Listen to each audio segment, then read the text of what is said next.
ازيكم يا شباب؟ عاملين ايه؟ احب اعرفكم بنفسي. انا اسمي عبد الرحمن. انا كنت دفعه ثانويه عامه السنه اللي فاتت ستيم، وانا حاليا طالب في كليه طب بشري الجامعه الحديثه. انا جاي اكلمك عن الفيديو على كذا نقطه مهمه بخصوص الفتره اللي جايه. اول حاجه، انت طبعا جدول الثانويه العامه بتاعك لسه نازل من يومين ثلاثه، وانا عارف ان بعد نزول جدول الثانويه العامه انت بيبقى جواك شعور مختلف شويه. شعور اللي هو ايه ده، الموضوع قرب قوي، خلاص السنه فعلا بدات تخلص، احنا بنشطب، احنا كلها شهرين او 3 شهور ونبقى جوه لجنه الامتحان. انا كنت لسه في شهر 10 وكنت لسه شايف السنه طويله، ده احنا كده جاش نص السنه اول امبارح. وابتديت تخش جواك افكار كتير، اللي هو انا مش هلحق اخلص، انا عندي مشاكل في كذا ماده. اول حاجه بنتكلم فيها او اول حاجه لازم تحطها قاعده تمشي عليها الفتره اللي جايه دي كلها، ان انت لو بدات من النهارده صفر، من النهارده بادئ في كل المواد، كنت صفر في كل المواد، تلحق باذن الله تخلص قبل الامتحان، وبتلحق باذن الله تجيب مجموع كويس يدخلك الكليه اللي انت بتحلم بيها بتوفيق ربنا طبعا ان شاء الله. فدي اول نقطه لازم تبقى مركز عليها وحاططها جوه عقلك عشان الفتره اللي جايه، ان انت تلحق. من لو بدات من النهارده صفر، ما بداتش في اي ماده قبل كده، لو بدات من النهارده بدايه صح تلحق باذن الله تخلص على قبل الامتحانات، وتلحق باذن الله تجيب المجموع. ودايما بحب الجمله بتاعت العبره ليس بمن سبق، العبره بمن صدق. يعني انت لو بدات النهارده وحطيت نيه مع ربنا ان انت فعلا حبيب تخلص وحبيب تجيب المجموع اللي يرضيك ويرضي اهلك ويدخلك الكليه اللي انت عايزها، ابدا النهارده على طول، وباذن الله ربنا هيساعدك وربنا هيقف جنبك انك تجيب المجموع اللي انت بتحلم بيه وتخش الكليه اللي انت بتحلم بيها. دي اول نقطه حبيت اتكلم معاكم فيها، اللي هو الوقت. انت لسه معاك وقت، لسه لو حبيت تبدا من النهارده تلحق تخلص. تاني حاجه حابب اكلمك فيها، وبرده دي حطها قدام عينيك لحد اخر السنه، هي فرحه يوم النتيجه. يا شباب انتوا مش متخيلين يوم النتيجه ده بيبقى عامل ازاي، ويوم بيبقى فيه توتر عامل ازاي، خاصه اليوم اللي قبله، اليوم اللي هو بيتم الاعلان ان النتيجه تقريبا في خلال 48 ساعه او النتيجه بكره. اليوم ده من اليوم اللي قبله بيبقى توتر غير طبيعي، توتر عليك، توتر على والدتك، على والدك، على اخواتك في البيت، بيبقى توتر غير طبيعي. بعد ما بتظهر النتيجه، لو انت جبت النتيجه كويسه او جبت النتيجه اللي انت بتحلم بيها واللي اهلك مستنيينها منك، صدقني بيبقى الموضوع فرحه هستيريه. يعني احنا تقريبا فرحه النتيجه عندنا بعد تقريبا اكتر من حوالي 10 ايام او 15 يوم متتاليه، ما بين ناس بتتصل، ما بين ناس بتيجي تبارك، ما بين ناس بتيجي تهني. ففرحه النتيجه فرحه يعني مش هقدر اوصفها غير لما تعيشها. يعني ربنا يكتبها لكم كلكم ان انت هتبقى عايش في شعور تاني خالص. فاسعى ان انت تعيش الفرحه دي، واسعى انك تعيش اهلك وكل الناس اللي بتحبك في الفرحه دي، وفي نفس الوقت اسعى انك ما تخليش حد يشمت فيك او يشمت في والدك او في والدتك يوم النتيجه. لان زي ما بقى في ناس مستنيه لك الفرحه ومستنيك المجموع الكويس، في ناس كتير قوي قريبين منك مستنيين ان انت تقع، او مستنيين ان انت ما تجيبش مجموع كويس، او مستنيين ان انت ما تجيبش اعلى من عيالهم. ودي حاجات موجوده وبنشوفها كل سنه.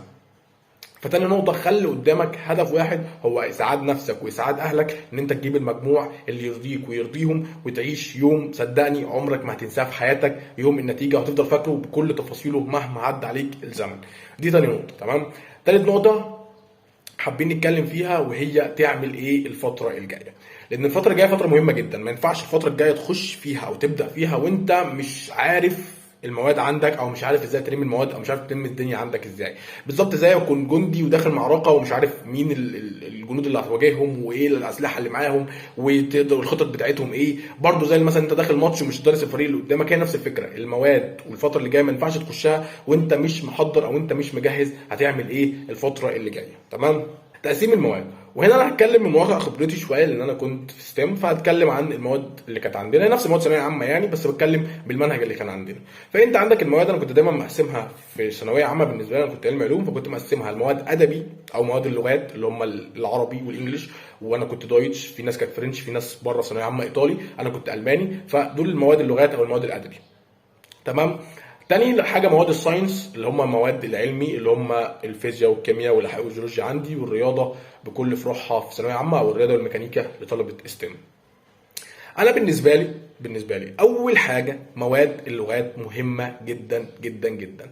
العربي او الانجليزي او الالماني او اللغه الثانيه عموما مهمين جدا جدا انك ما تركنهمش لاخر السنه. مهمين جدا جدا ان انت لو ما بداتش فيهم لازم تبدا تحاول تلم كل ماده لوحدها. العربي ماده طويله جدا، بس ماده سهل تجيب فيها درجات. تمام. انت عندك مواد طويله زي الكيمياء مثلا طويله جدا، لكن الكيمياء ممكن امتحانها يجي صعب شويه، ممكن امتحانها يغلط ناس كتير وفي افكار كتير. لكن مواد زي العربي زي الالماني مواد طويله الانجليزي مثلا مواد طويله فعلا والمنهج بتاعهم كبير، تقريبا عندك في الانجليزي حوالي 12 يونت هلو، وفي ستيم في كمان حوالي 5 يونت اب ستريم، وفي يو ار تي، وفي مواد كتير. بس انت تقدر لو ذاكرتهم كويس من دلوقتي وحطيت لهم خطه تلمهم وتخش تجيب فيهم درجه كويسه، لان امتحانهم بيبقى صعب قوي بنفس درجه صعوبه مواد اللغات، وخاصه يعني بتكلم على نظام ستيم اكتر.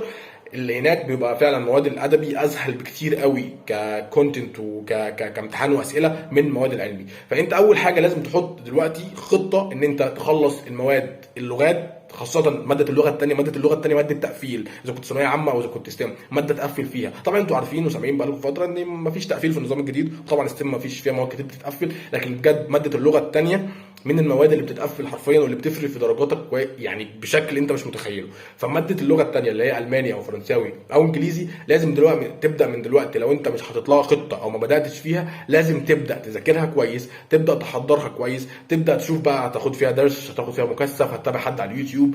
ولو حابين يعني نعمل فيديو لكل ماده بعدين نتكلم فيه لوحده مفيش مشكله، بس انا بكلمك دلوقتي على المواد اوفر فيو عشان تبقى عارف هتعمل ايه الفتره الجايه. فاول حاجه مواد اللغات لازم تلمها كويس. ماده اللغه الثانيه لازم ما تخشش الامتحان وانت مش مقفلها 100% ومخلصها، لان دي ماده تقفيل، ماده تقدر تجيب فيها مجموع عالي جدا تفرق معاك في المجموع الكلي بعدين. العربي ماده طويله فعلا وماده صعبه، وفي ستيم بيبقى فيه حفظ كويس لان هي نظام حفظ كتير لانها نظام قديم، بس برضو انت تقدر تلمها وتلاقي في فيديوهات بتنزل كتير على اليوتيوب، مثلا فيديو لم من النحو كله وفيديو لم من البلاغه كلها، هتلاقي الحاجات دي موجوده على اليوتيوب. تقدر تبدا تلم العربي من دلوقتي وتحطه في يومك. الانجليش نفس الكلام، طبعا الانجليش في ستيم مختلف شويه عن الانجليش في ثانويه عامه. الانجليش في ستيم في عندك اب ستريم، في عندك يونتات هلو، في عندك قصه، في عندك ايسيج، في عندك بتكتب حاجات بتكتبها. في ثانويه عامه تقريبا في سؤال ترجمه وفي حاجات تانية كده.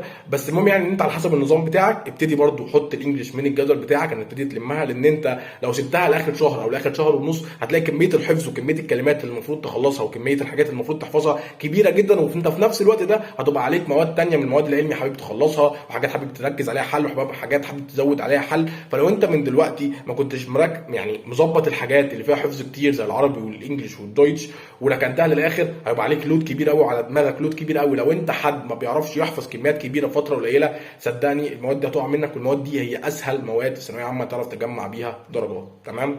تاني جزء عندنا هي مواد الساينس او مواد العلوم او مواد التخصص زي ما بنقول، اللي هو لو انت علم علوم يبقى عندك كيمياء وفيزياء واحياء وجيولوجيا، لو انت علم عندك برضو كيمياء وفيزياء لكن عندك رياضيات بفروعها. لو انت ادبي طبعا بيبقى عندك تاريخ وجغرافيا تقريبا وفلسفه وعلم نفس حاجه زي كده. فالمهم يعني مواد العلوم او مواد الساينس لازم ما تركنهاش، لازم لو انت متراكم عليك فيها حاجات تبتدي ترتبها. ابسط طريقه انا بحب اتبعها يعني حتى انا بمشي بقى في الكليه دلوقتي او اي حد يقدر يعملها، ان انت لازم تقفل الحنفيه. لو انت عندك حاجات فيها متراكمه، لو انت مراكم مواد كتير عندك، ابتدي شوف المستر واقف فين. يعني مثلا انت بتاخد درس معين او بتاخد درس اونلاين او ايا كان، المستر مثلا دلوقتي في الفصل الخامس وانت مثلا مراكم عليك الثاني والثالث والرابع، فانت الفصل الخامس ده ابدا ذاكره مع المستر وامشي فيه معاه ما توقفش، وابتدي رتب الفصل الثاني والثالث والرابع على اساس ان انت تاخده او تبتدي تقسمه على اسبوع اسبوعين 3 اسابيع تحاول تخلص فيه كميه كبيره جدا، لكن ما تركنوش طبعا. فده انا بتكلم فيه ان انت لازم في المواد العلمي توقف التراكمات، لان كلكم عندكم تراكمات في الغالب الفتره دي اللي هي فتره شهر 3 دي. بيبقى الناس منقسمه نوعين، يا اما حد مخلص ما شاء الله عليه يعني وابتدي يراجع، يا اما حد كان مراكم عليه حاجات كتير وكان لظروف ما بقى، في اللي كان بيلعب، في اللي حصلت له ظروف يعني مش في ايده. المهم يعني هو مراكم عليه كام وحده او مراكم عليه كذا شابتر عنده في المواد العلمي. فانت احسن حاجه دي تعملها ان انت تمشي مع المدرس اللي انت بتاخد معاه درس او اللي انت متابع معاه، او حتى تمشي مع المدرسه لو انت في ستيم بتروح المدرسه، فتمشي مع المدرس وتحاول تقفل حنفيه التراكمات بحيث ان انت تبقى ماشي مع المدرس وتبدا تجدول المواد القديمه عندك وتبدا تجدول المواد الثانيه او تجدول الشباتر المتراكمه عليك. يعني لكن مثلا انت دلوقتي وليكن ناخد ماده زي الاحياء، انت مثلا اول شابتر ذاكرته بس الثاني والثالث وقعوا منك ما ذاكرتهمش كويس، وحاليا المدرس في الشابتر الرابع، فيبتدي انت ذاكر معاه الشابتر الرابع وخد المعلومات الصغيره اللي انت محتاجها من الشباتر اللي قبل كده حاول تذاكرها بسرعه، وبعد كده حط الشابترين اللي هم الثاني والثالث مثلا كل اسبوع تاخد شابتر مقسمه مثلا على 5 ايام، كل يوم بتاخد مثلا 10 صفح تذاكرهم وهكذا.